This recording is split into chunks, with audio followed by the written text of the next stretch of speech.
नमस्कार. मी डॉक्टर निलिमा शिसोदे. मधुमेहापासून मुक्ती हेच आमचे स्वप्न. भाग 16. मधुमेहापासून मुक्ती मिळवण्यासाठी आपण काय काय उपचार करू शकतो याबद्दल आपण माहिती घेत आहोत.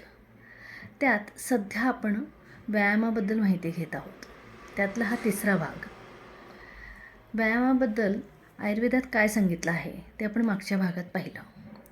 आत्ता आपण पाहणार आहोत की व्यायामाबद्दल मॉडर्न मेडिसिनचं काय म्हणणं आहे. तर व्यायामामुळे मुख्य घटना घडते ती म्हणजे शरीरातले जे फॅट आहे, चरबी, ती वापरली जाते. जे स्टोर्ड फॅट असतं म्हणजे आतमध्ये आपल्या ऑर्गन्समध्ये, लिव्हरमध्ये किंवा मोमेंटम म्हणजे आतड्याच्या आतल्या भागात असं ज्या ज्या ठिकाणी फॅट डिपॉझिट होण्याचे अवयव आहेत तिथे जे फॅट म्हणजे चरबी साचलेली असते आणि त्यातनंच जी वाईट प्रकारची चरबी ही रक्तामध्ये सुद्धा जात असते. तर त्या सगळ्याचा वापर व्हावा यासाठी आपल्याला व्यायामाचं खूप महत्त्व आहे.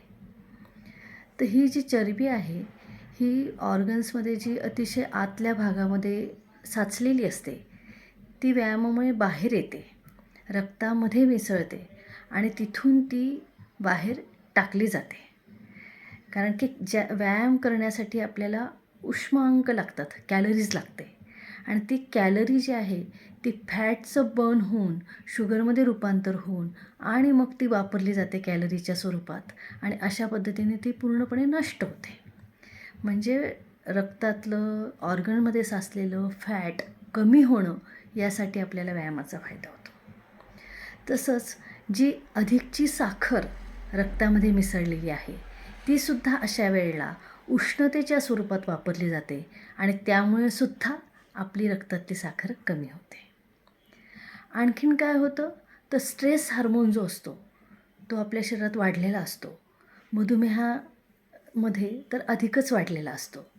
तर अशावेळी ह्या स्ट्रेस हार्मोनचं सुद्धा सबसाईड करण्यासाठी व्यायाम केल्यानंतर जी ॲड्रेनलिनची उत्पत्ती होते त्यामुळे एक हॅपी हार्मोन तयार होतं.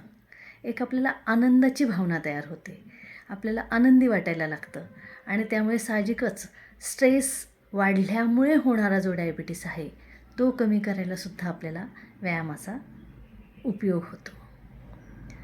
आणखीन व्यायामामुळे काय असतं की मधुमेहामध्ये स्नायूंची क्षमता ही कमी झालेली असते, हे आपण मागे पाहिलं. त्यांना एक लॅक्सिटी आलेली असते, एक लिथार्जी आलेली असते, कमकुवतपणा आलेला असतो, ॲमिनो ॲसिड्सचं प्रमाण कमी झालेलं असतं, प्रोटीन्स कमी झालेले असतात. तर व्यायाम केल्यामुळे मसल टोन सुधारतो, स्नायूंची शक्ती, कार्यक्षमता वाढते आणि त्याच्यामुळे साहजिकच शरीरामधले लॅक्सिटी जी आहे, लिथार्जी आहे, कमकुवतपणा जो आहे तो कमी होतो. आणखीन काय होतं व्यायामामुळे बऱ्याच वेळा मधुमेही व्यक्तींचा गेट म्हणजे काय चालण्याची पद्धत, जे तरुणपणी जे चालणं असतं ते मसलचा टोन चांगला असल्यामुळे झपाझप आणि असं छान चालणं असतं आणि तेच जेव्हा मधुमेह होतो त्यानंतर त्या स्नायूंना जो विस्विषितपणा, हलकेपणा, कमकुवतपणा आलेला असतो त्यामुळे मधुमेही व्यक्तीचं चालणं जे आहे ते हॅम्पर झालेलं असतं. अतिशय हळुवारपणे, आळसावल्यासारखं हळुवार पावलं टाकत असा त्याचा गेट म्हणतात त्याला, म्हणजे चालण्याची पद्धत ही झालेली असते. आणि आपला गेट चांगला असेल तर आपल्या आयुष्याचा त्याच्याशी डायरेक्ट संबंध आहे. म्हणजे तुमचं चालणं झपाझप आणि छान रुबाबदार असेल तर तुमचं आयुष्य हे नक्कीच जास्त असतं. तर तो गेट सुधारायला तुम्हाला व्यायामामुळे फायदा होतो. आणखीन काय असतं तर पार्किन्सन्स होण्याची सुद्धा शक्यता ही मधुमेही व्यक्तींना अधिकाधिक असते. आणि जेव्हा तुम्ही व्यायाम करता तेव्हा तुमच्या शरीरामध्ये डोपामाइन नावाचं हार्मोन्स पण तयार होतं आणि त्यामुळे तुम्हाला पार्किन्सन्स होण्याची शक्यतासुद्धा कमी होते. म्हणजे आता तुम्ही बघा की व्यायामामुळे आपल्याला वजन कमी होणे, साखर कमी होणे बरोबरच मसल टोन सुधारणं आणि आणखीन उपाशी पोटीची शुगर ही जो मसल टोन सुधारलेला आहे त्यामुळे एक उपाशीपोटीची साखर कमी व्हायला तुम्हाला खूप चांगला फायदा होतो. नंतर तुमचं मसल टोन सुधारल्यामुळे तुमचं चालणं चांगलं होतं, तुमची क्रयशक्ती वाढते, अधिक काळपर्यंत तुम्ही स्वावलंबी राहता, परावलंबी होत नाही आणि पुढे जाऊन जर पार्किन्सन्स होण्याची शक्यता असेल मधुमेहामुळे तर तीसुद्धा कमी होते. एवढे फायदे ह्या व्यायामाचे आहेत. फक्त हा व्यायाम करताना आपल्याला काही नियम पाळायचे आहेत. तर काय आहे ते? तर FITT म्हणजे फ्लेक्झिबिलिटी, इंटेन्सिटी, टाईम आणि त्याचं प्रोग्रेशन. FIT म्हणजे काय? फ्लेक्झिबिलिटी वाढवायची आहे, ती दिवसेंदिवस वाढवायची आहे. आज पहिल्या दिवशी व्यायाम करायला सुरुवात केली, प्री एक्सरसाइजेस सुरू केले, स्ट्रेचिंग वगैरे सारखे व्यायाम आधी सुरू करायचे आहेत. आधी शरीराच्या त्या मसल्सना वगैरे सवय करायची आहे की स्ट्रेच आऊट बॉडी झाल्यानंतर कशा पद्धतीने तुमचं त्याची लवचिकता वाढते शरीराची, ते आधी बघायचं आहे. म्हणजे फ्लेक्झिबिलिटी वाढवण्यासाठी आधी प्रयत्न करायचे आहेत. ही फ्लेक्झिबिलिटीसुद्धा 1-2 दिवसात वाढणार नाही आहे. काही ठराविक पद्धतीचे प्री एक्सरसाइज थोडे दिवस कंटिन्यू करायचे आहेत. त्यांचं नंतर हळूहळू टाईम म्हणजे त्याचा वेळ तुम्ही हळूहळू वाढवायचा आहे. आज 5 मिनटं फ्लेक्झिबिलिटी करून बघितली त्या एका विशिष्ट स्नायूची, तर दुसऱ्या दिवशी ती आणखीन थोडी वाढवायची, तिसऱ्या दिवशी आणखीन वाढवायची. असं करत करत साधारणतः 8-15 दिवसामध्ये हळूहळू त्या अवयवांची फ्लेक्झिबिलिटी ही वाढवत न्यायची. एकदमच फ्लेक्झिबिलिटी वाढणार नाही आहे. त्यासाठी टाईम ड्युरेशन जे आहे त्याचं हळूहळू प्रोग्रेशन करायचं आहे. हळूहळू टाईम हा वाढवत न्यायचा आहे. तसंच इंटेन्सिटी, FI म्हटलं ना आपण, इंटेन्सिटी. तर इंटेन्सिटी म्हणजे त्याला किती ताणून धरायचं आहे. त्या एखाद्या अवयवाला फ्लेक्झिबल होण्यासाठी म्हणून जे ओढून धरायचं आहे, ताणून धरायचं आहे, ते किती वेळ धरायचं आहे. तर त्याची इंटेन्सिटी जी आहे, त्याची तीव्रता जी आहे ती पण हळूहळू वाढवायची आहे. एकदमच खूप तीव्रता वाढवायची नाही आहे. आणि तसंच दुसरं असतं म्हणजे ड्युरेशन, इंटरव्हल. व्यायाम केल्यानंतर काय होतं की हळूहळू जेव्हा तुम्ही इंटेन्सिटी वाढवायला लागतात, खूप जास्त व्यायाम करता, तेव्हा आपोआपच शरीरामध्ये लॅक्टिक ॲसिड तयार होतं आणि ते स्नायूंमध्ये डिपॉझिट होतं. तर यासाठी लॅक्टिक ॲसिड खूप जास्त प्रमाणापेक्षा जास्त वाढू नये, यासाठी मध्ये मध्ये ब्रेक देणं गरजेचं असतं. तर तो मध्ये जो आपण ब्रेक देतो त्याच्यामुळे त्या स्नायूला आराम मिळतो आणि ते लॅक्टिक ॲसिड डिपॉझिट होण्याचं प्रमाण थांबतं आणि त्यावेळेला त्याला एक रिलॅक्सेशन मध्ये आपण दिल्यामुळे आपोआपच काय होतं की त्याची क्रयशक्ती वाढते. दुसऱ्या दिवशी ते तुम्हाला आणखीन जोमाने चांगल्या पद्धतीने कॉपरेट करतात, तुमचेच स्नायू आणि तुमचेच शरीर. यामुळे ह्या गोष्टींचा आपण नेहमी विचार करायचा आहे. नंतर व्यायाम जो आहे तो तुम्हाला काही भागामध्ये विभागून करायचा आहे. सरसकट 1 तास व्यायाम करा म्हणजे मग नुसताच एक प्रकारचा एकसुरी व्यायाम 5 दिवस करायचा आहे असं नाही आहे. तर ड्युरेशन पण मी तुम्हाला सांगत होते की आठवड्यातनं निदान कमीत कमी 5 ते 6 दिवस हा व्यायाम करायचा आहे आणि 6 दिवस रोज 1 तास एवढा व्यायाम अपेक्षित आहे. आता हा 1 तास जो व्यायाम करायचा आहे त्याचं विभाजन तुम्ही कसं करणार आहात? तर सुरुवातीला 10 मिनिट तुम्ही स्ट्रेचिंगची एक्सरसाइज करणार आहात.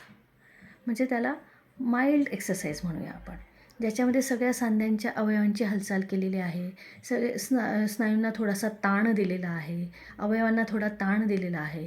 असे स्ट्रेचिंगचे काही एक्सरसाइज आहेत ते तुम्ही सुरुवातीचे 10 ते 15 मिनिट करणार आहात. त्याच्यानंतर पुढे आणखीन 20 ते 25 मिनटं तुम्ही कार्डियाक पद्धतीचे एक्सरसाइज करणार आहात. कार्डियाक एक्सरसाइज जे असतात म्हणजे चालण्यासारखे, थोडंसं ब्रिस्क वॉकिंग, असे जे एक्सरसाइज असतात त्याच्यामुळे काय होतं की हृदयाची क्रयशक्ती वाढते. आणखीन ऑक्सिजनचा अपटेक शरीराचा वाढतो. म्हणजे एरवी तुम्ही अगदी आरामात बसलेले आहात तर तेव्हा तुमचं शरीर फक्त 30% ते 35% एवढं ऑक्सिजन वापरतं आणि जेव्हा तुम्ही काही व्यायाम करता तेव्हा 60 ते 65% एवढ्या प्रमाणात ते वापरलं जातं. ऑक्सिजन कन्झम्पशन हे तुमचं वाढतं. ऑक्सिजनचा अपटेक जो आहे शरीराचा तो वाढतो आणि साहजिकच तुम्हाला अतिशय उत्साही, फ्रेश आणि एनर्जेटिक वाटायला लागतं. तर हा कार्डियक एक्सरसाइजचा फायदा आहे. दुसरं म्हणजे कार्डियक आउटपुट वाढतो तुमचा. सिस्टॉलिक ब्लड प्रेशर थोडंसं वाढतं, म्हणजे वरचं ब्लड प्रेशर जे आहे ते थोडंसं वाढतं. हृदयामधून रक्त बाहेर टाकण्याचं प्रमाण, कार्डियक आउटपुट जो आहे तो थोडा वाढतो आणि त्याच्यामुळे सगळ्या अवयवांमध्ये शेवटच्या टोकापर्यंत छानपैकी रक्ताचा संचार झाल्यामुळे, त्याला खूप छान ऑक्सिजन मिळाल्यामुळे त्यांची क्रयशक्ती ही चांगली वाढते. नंतर तुमचं बेसिक मेटाबॉलिक रेट जो आहे तो वाढतो आणि तो वाढला की आपोआपच तुमची शारीरिक क्षमता, मसलची क्षमता ही वाढते.